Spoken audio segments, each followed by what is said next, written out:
What is this using our formula? Isn't it this right here, this formula?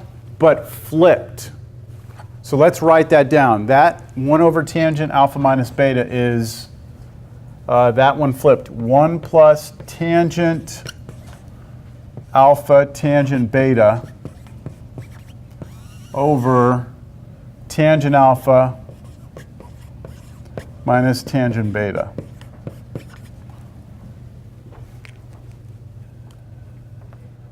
Do y'all agree?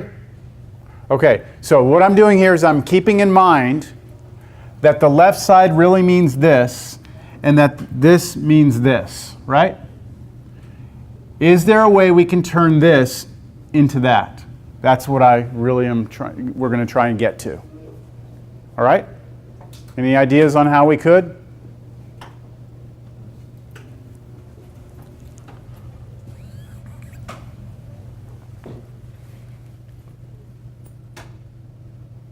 How about we turn all of our cotangents into 1 over tangents?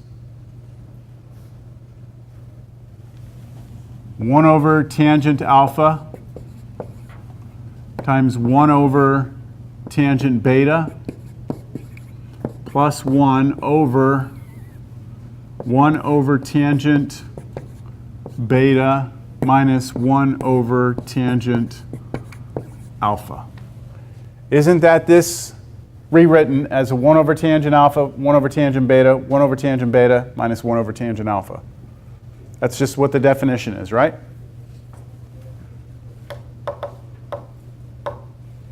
That's not this, though. That's not this.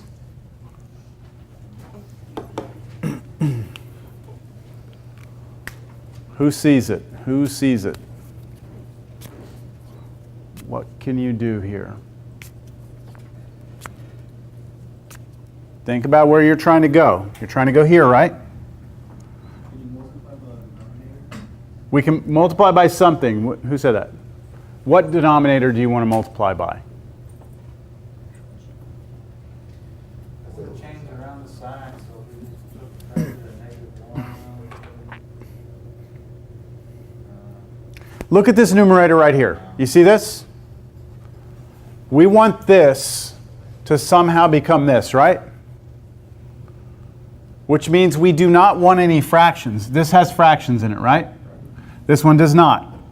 The only way I could clear the fractions out of this is if I multiplied this by tangent theta and tangent beta, right? Tangent theta here and tangent beta here. That would make this a what? If I multiply this by tangent theta, tangent beta, what would this become? This whole expression right here.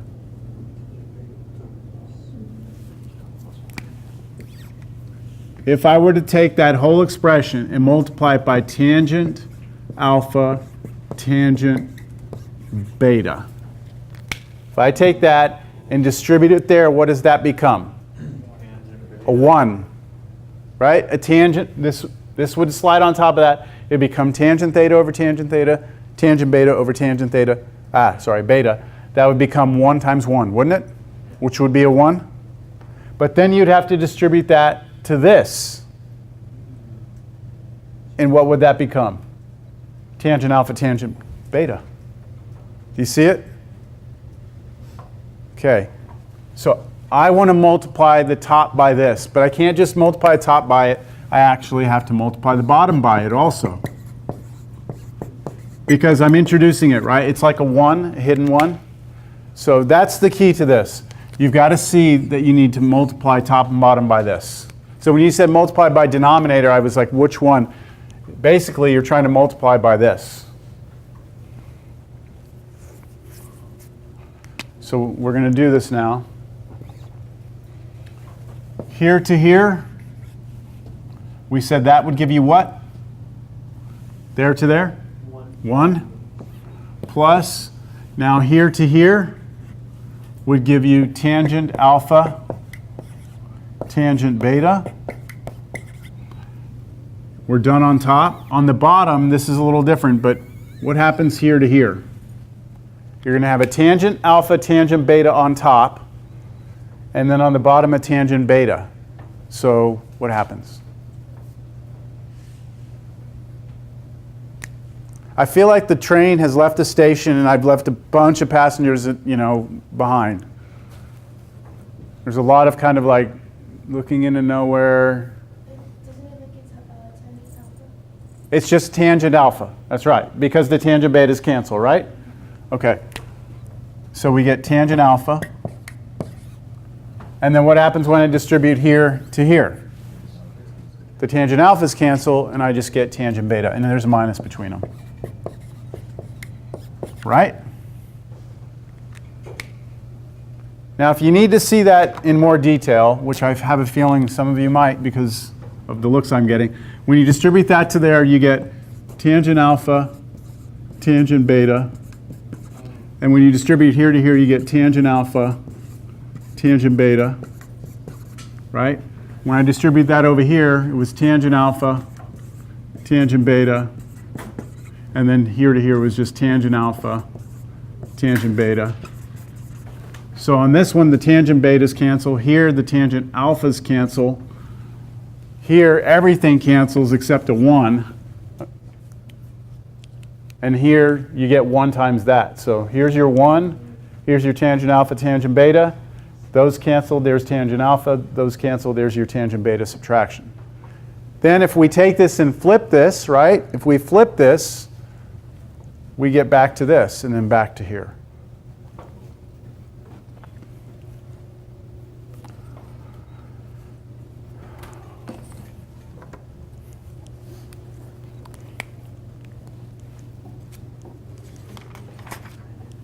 Okay.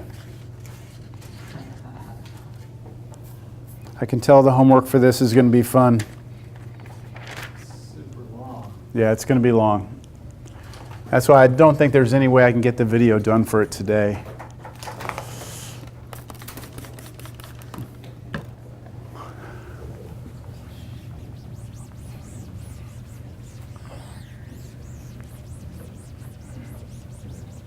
This is really the point in the class where it becomes the formula, just the sheer quantity of formulas starts to become overwhelming. We just have so many different formulas.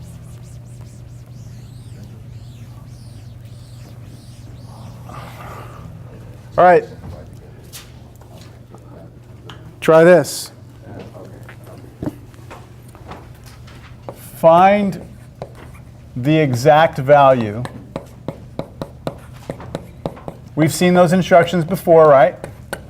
So we're not too freaked out when we see something like that. But here's the expression.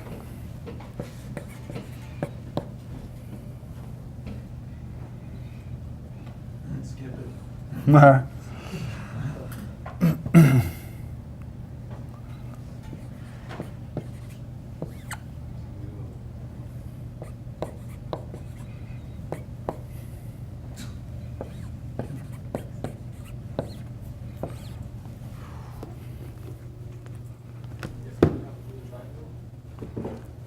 Triangles? There will be triangles, but let's first just wrap our heads around what the heck this is doing. That is very complicated looking, isn't it? I mean, that should make your vision a little blurry.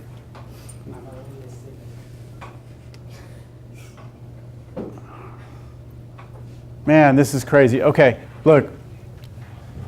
An inverse cosine function spits what out of it?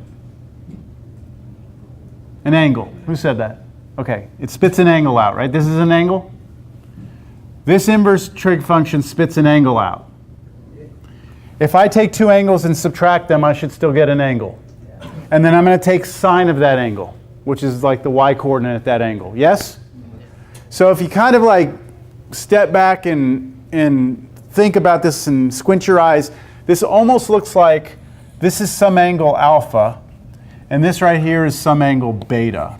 And you have subtraction between the two. Do you all see that that looks like sine of alpha minus beta? Yes? So because this looks like sine of alpha minus beta, I can rewrite this as sine of alpha minus beta, written in the formula. This way. Yes? Okay, so according to the formula, I'm going to do sine of alpha, right? So that means sine of what? Sine of what, though? It's not alpha, it's what? Arc cosine of 2/3. Right? That's sine alpha. Next piece. Cosine beta. So times cosine, but what's beta for us? Arc sine, oops, yeah, arc sine. Arc sine of what? 3/5. So that's what we've got here. This is sine of alpha, cosine beta right there. See it? Still going. What now? Minus sine of beta. What's beta? Arc sine of 3/5. And almost done. Cosine of alpha, which is cosine of cosine inverse or arc cosine of 2/3. Wow. All right. That's what it is, right? Here's alpha, here's beta. So when we look at that appropriately and squint our eyes just the right way, we see that that's sine of alpha minus beta, and then we rewrite it using the sum difference formula. Two of those require no work. Two of those factors. Which ones? We have a couple of factors. We have 1, 2, 3, 4 factors, right? So which ones don't require any work from us? 34.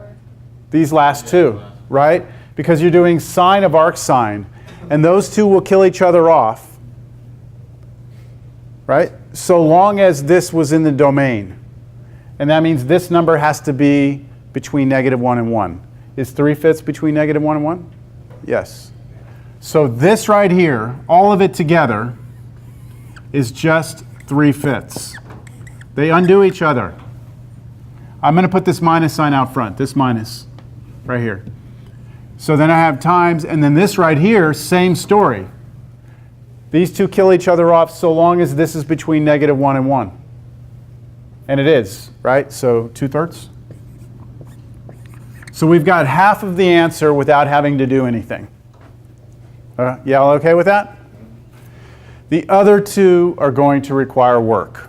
Unfortunately, because these are not inverses of one another, I forgot my little -1 here. I just put the negative, I never put the 1. I don't know why.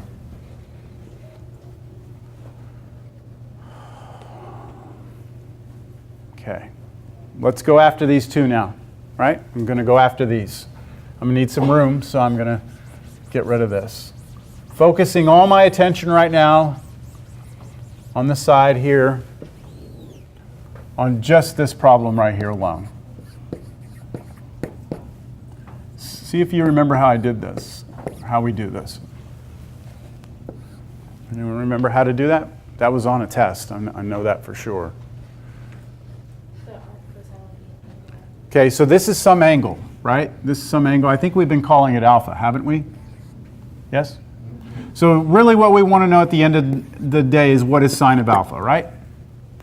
Now how are we going to use the fact that our angle alpha comes from cosine inverse? How do I use that? Make a triangle. I make a triangle. I make a triangle. And I make this triangle. I call this angle alpha. And I use the fact that 2/3 was given to me to set up the sides of the triangle. Which side is what? So cosine of an angle is always the adjacent over the hypotenuse, right? So would it be fair for me to write this, 2 and 3? Yes? So if you really need to see what I'm doing, if you don't remember what I'm doing here, we took this and we said alpha is equal to cosine inverse of 2/3. And then we took cosine of both sides. And when you take cosine of the left and cosine of the right, cosine of the left is just this. Cosine of the right, the cosine and cosine inverse kill each other, you get 2/3. So cosine of alpha is 2/3 means this triangle is what is happening. Cosine is 2 over 3. Yes? Now, we want to know what sine of alpha is. Well, here's our triangle. So sine of alpha is the opposite over the hypotenuse. So we need this side, don't we? We can get that side. A squared plus b squared is c squared. This will be root 9 minus 4, which is root 5. I'm just going to trust you can get that, right? So what is sine of alpha? Root 5 over 3.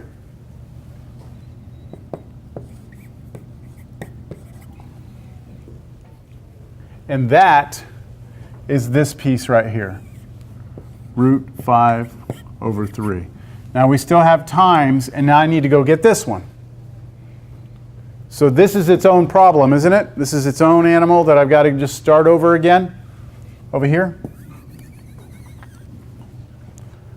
I'm going to write down cosine of sine inverse of 3/5.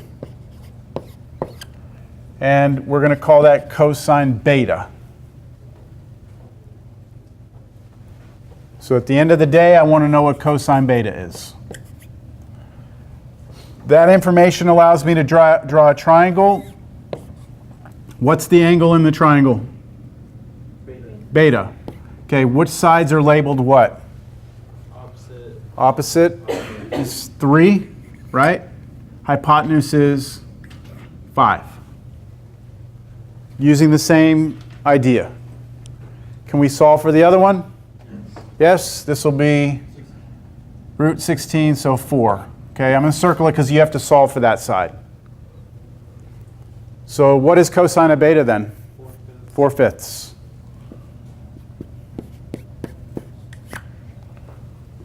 So we get 4/5 right here. Whew. All right, we're there. We can put it all together now.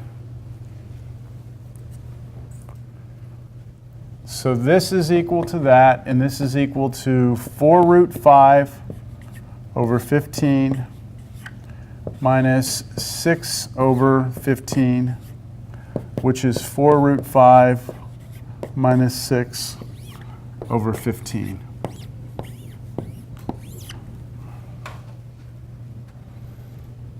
That's the exact value of that expression. There's a lot going on in that problem, isn't there? You got the sum difference formula in there. You've got some properties of inverse functions. We call this the cancellation property. And then over here you had to do 2 separate reference triangles to make this happen. I like that problem.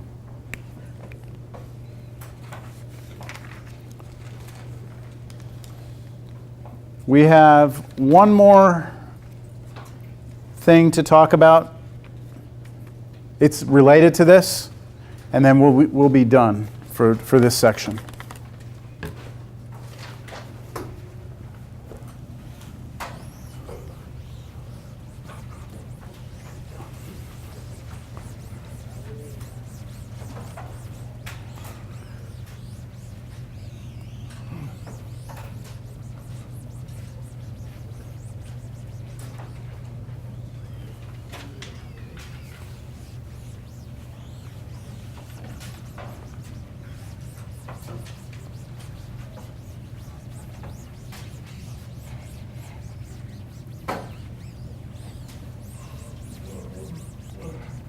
You know what I haven't done in a while? I don't do enough in here. Is useless information. I haven't done random useless information in a while, have I? I don't do that in here much, do I? Random useless information? Okay, so let me ask you, it's not completely useless, but let me just ask you a question. Here's 0, here's 1. Now, if I've told you this already, let me know, because I don't want to waste my time. Have we talked about what the number right next to 1 is? Is there a number right next to 1? So that's the first thing I'm asking. Do you think there's a number right next to 1? Yes? Okay. Anybody oppose the idea? I think this is one where it told us it's infinitely close to 1. I think I kind of alluded to this, but it's what I'm going to show you is something completely different, though. All right, so let's just show of hands. How many of you think that there is a number that is right next to 1? Do you have any idea what it might be? 0.99999 forever? Like just keep repeating nines? What do y'all think about that? That's a pretty good guess. 0.999999. We do the little bar on top to mean forever, don't we? Does that seem like a good candidate for the number right next to 1? Seem like a good candidate?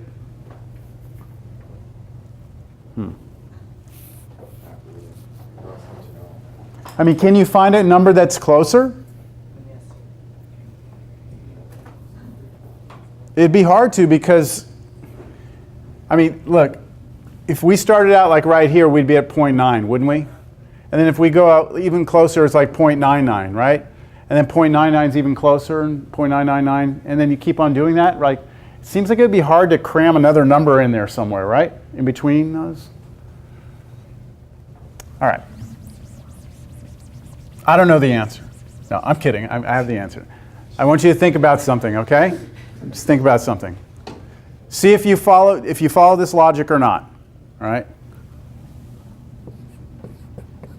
Let x be that number. Okay? 0.9999 forever. All right? I'm just going to say we're going to all agree that that's what x is. All right? What is 10x? So what happens when you multiply a decimal by 10? What happens to the decimal point? It moves, doesn't it?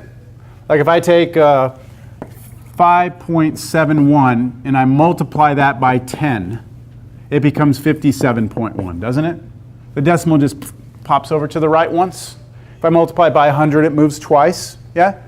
So would you agree that 10x is equal to 9.9999? Doesn't matter how many nines I put, right? 9.999 forever? Y'all still good with that? Nobody has any objections to this? Okay. Now I'm going to ask you another question. What is,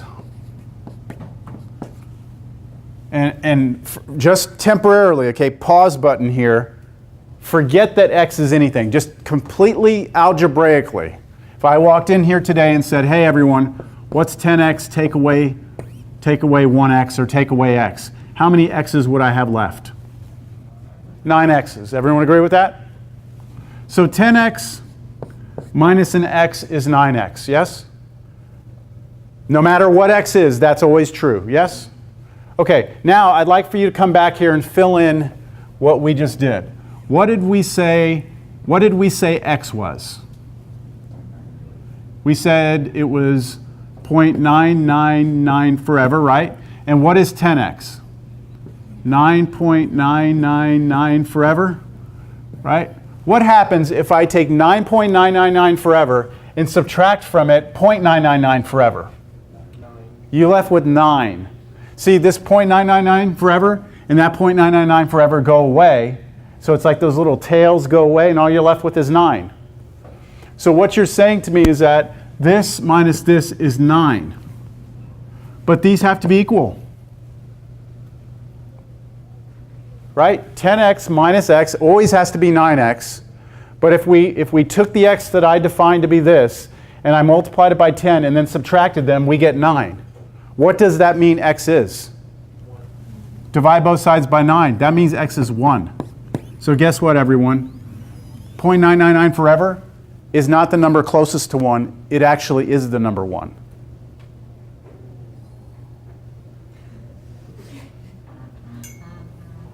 So what is the number? There is no number closest to 1. So it's just 0. No? What do you mean it's just 0?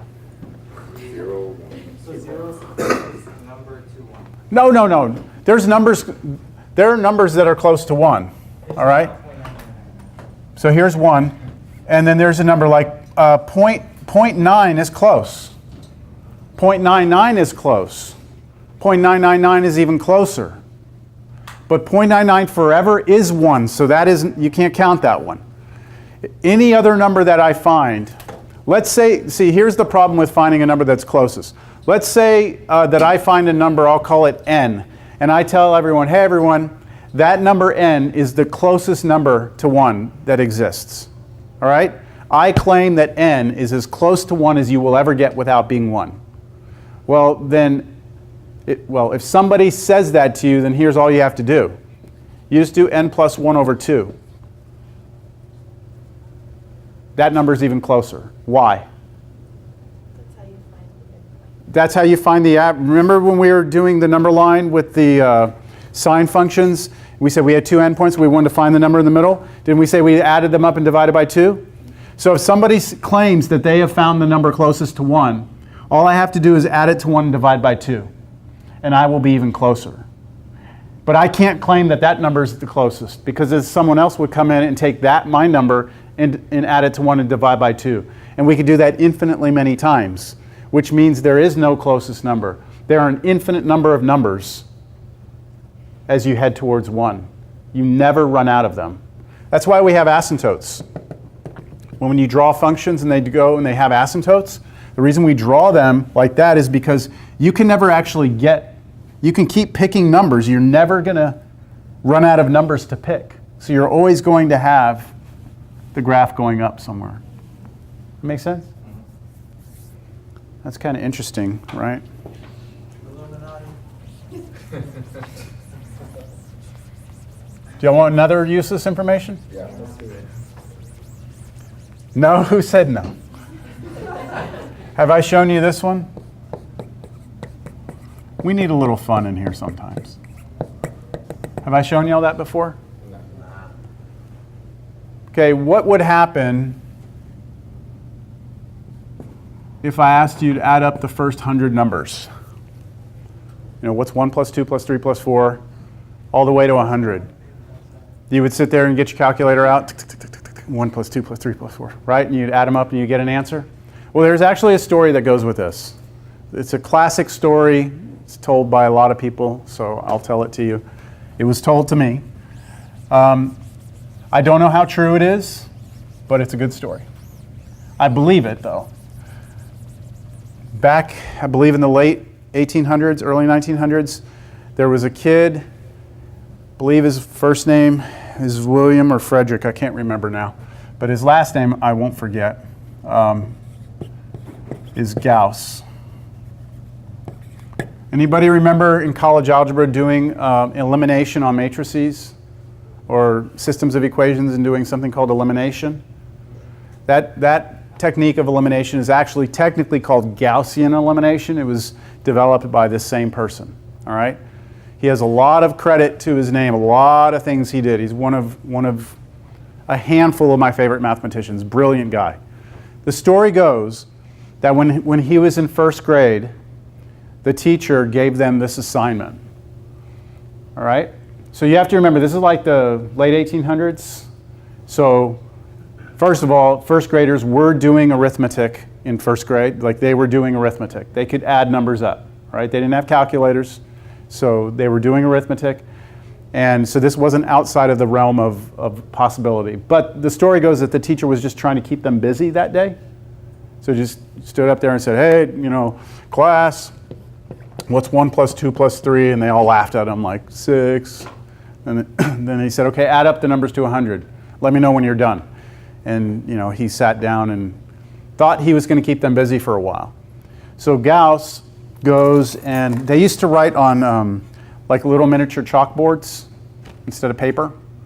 They had little slates, and that's what they would write on. So when you were done with an assignment back then, what you would do is you would turn your slate over and you cross your arms, because they had discipline and stuff back then too.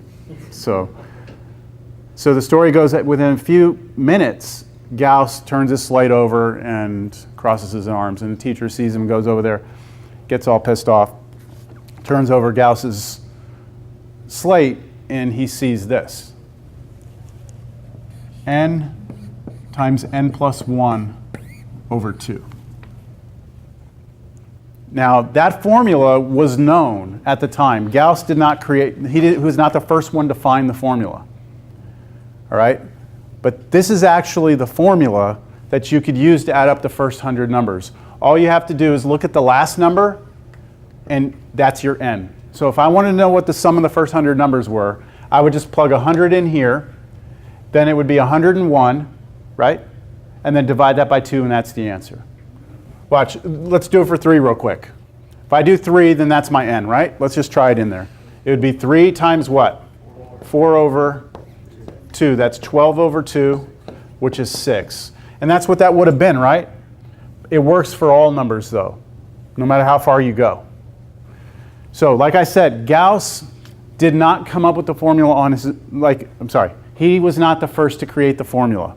So when the teacher turned over his slate and saw the formula, the teacher got very upset. Who showed you that? And Gauss insisted that nobody had shown him the formula.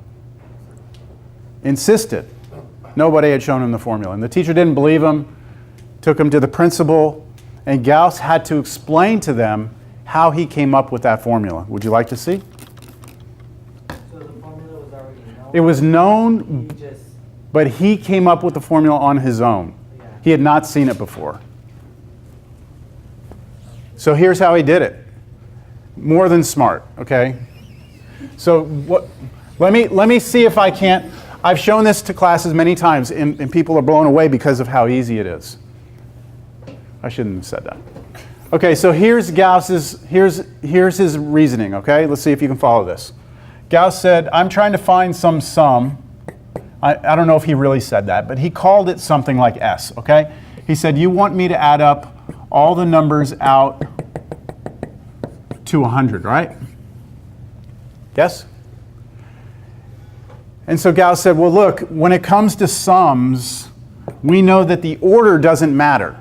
Like 3 plus 4 is the same as 4 plus 3. So he just rearranged the entire sum backwards. 100, 99, 98. You know what? I should have added a few more of those out here. Let me do that here. 98, 99, 100, right? So that's what he wrote down. Then he said this would come down, and then what would the last number be? 1 in the one before it, 2 in the one before that, 3, right? And then he did this brilliant move. He said, look, I'm going to add these 2 rows straight down. So what would S plus another S be? 2 S's, right? So they did, in first grade, have some sort of symbolic algebra. So they did understand 2S. Okay, so 2S is equal to, now this is the cool part. If I add straight down, column by column, you'll see a pattern. What do every single one of these columns add up to be? 101, don't they? Every single one of those is 101.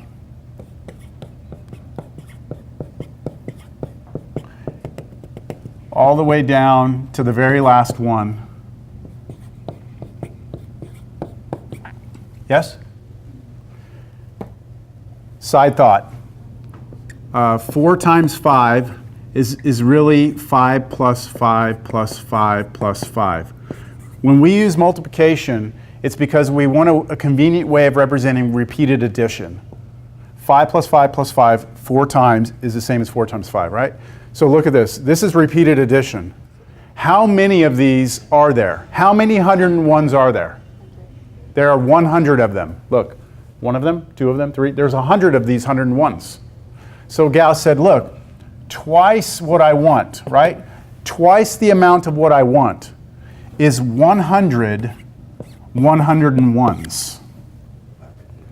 And now divide by 2. Yes? And that would match this, right? Now I've lied to you. This is actually not what Gauss did, because he was even beyond that. But I need to show you that first, because a lot of people can't get it when I show it to them the way that Gauss did it first. All right? So I just want to tweak this formula just a little bit. Let's erase this. Let's erase this. Well, erase all this. So Gauss said, this is actually what he did. He said, you want me to add up the first 100 numbers? I'm going to add up the first n numbers. 1 plus 2 plus 3 plus ... The very last one I'm going to add up to is n, right? The one right before that would be that number minus 1. And the number right before that would be that number minus 2. Yes? And then he rearranged them. He said, I'm going to go and bring that one to the front, and then the next one, and then the next one, plus all the way down, and then when he gets to the last one, it would be what? 1 and the one before it, 2 and the one before that, 3.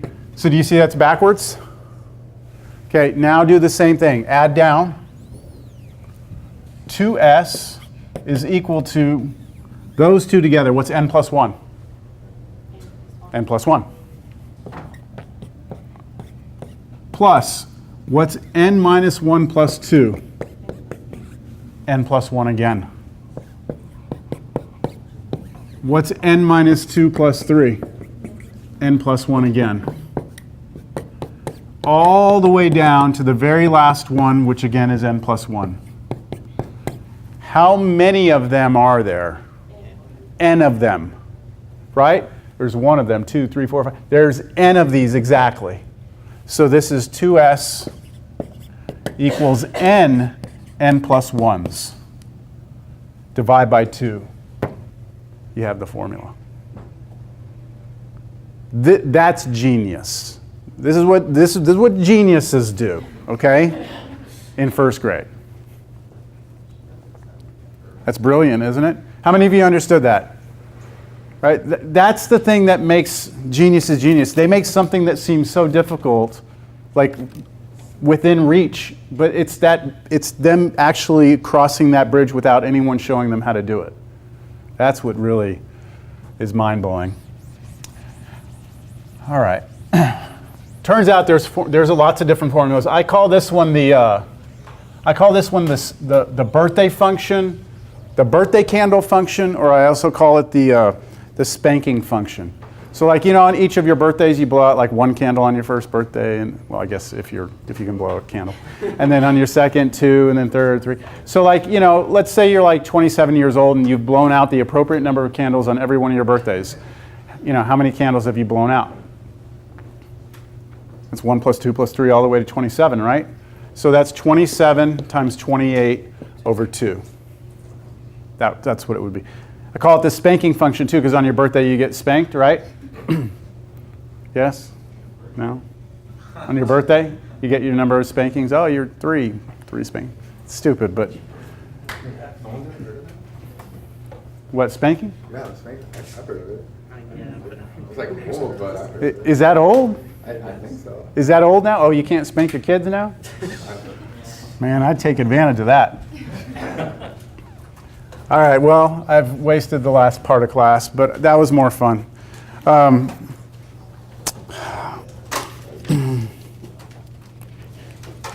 The sign-in sheet is all jacked up. So what I'd like for you to do is just real quick, and we'll start in the back corner because they always get left out. Sign in the next column that's empty here. And after that, y'all can go. We still have one little thing to do in this section, but you can start your homework for this section. And I will start it too. Hopefully in the next day or two, I can get that up there. Gauss? Gauss, G-A-U-S-S. I don't remember. I want to say it's William, but now I also want to say it's Frederick. Oh, yes.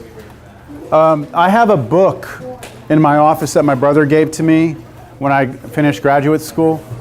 It's an encyclopedia of mathematics, and you can flip and you can see like Newton in there, and you can see all these different mathematicians. When you get to Gauss, he has like 40 pages in this textbook. He did a lot with mathematics, a lot. I mean, because his dad was an accountant, and so his dad would do a lot of tabulations by hand, and he would sit on his dad's lap and he would watch him. And he could tabulate, he could do the computations in his head before his dad could do them. So they knew at an early age he was going to be a prodigy, but he went on to do some great stuff.